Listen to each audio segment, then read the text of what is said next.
If the subprime fallout, natural disasters, and carrier reserve redundancies converge later this year, the impact to property and casualty insurers could be significant. In this interview with Insurance Journal, Paul Springman, President and Chief Operating Officer of Markel Corporation, discusses these issues and how they might affect the global insurance industry. Well, with all due respect to Hurricane Ike, I think the convergence of those three other factors could, in fact, be the perfect storm in 2008. The subprime and credit crunch related issues have just begun to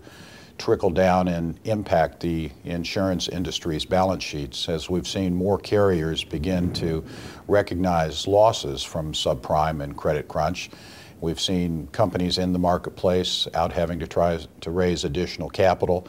And I think as we go further down that road,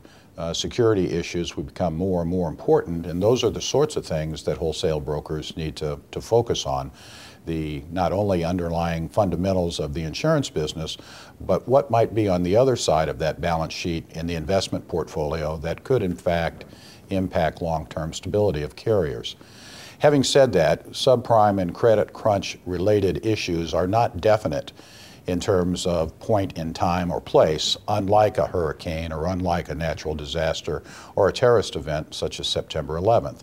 So companies do have the luxury of having those results perhaps bled into their numbers over a period of quarters. And in the absence of any other outside influences or catastrophes, subprime and credit crunch issues in and of themselves probably won't have a material impact on the industry.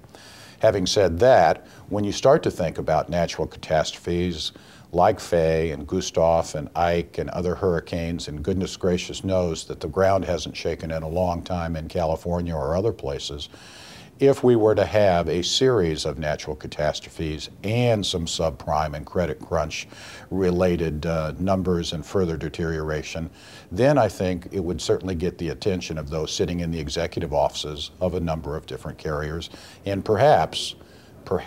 they should take a good long look in the mirror of what their real operating results are in current calendar years. One of the things that's going on, unfortunately, in the industry that clouds perhaps some executives' view of their report card, if you will, is that the industry's been fortunate in 2006 and 2007 and in 2008 by being able to recognize reserve redundancies from the very profitable years of 2002, 2003, 2004, etc.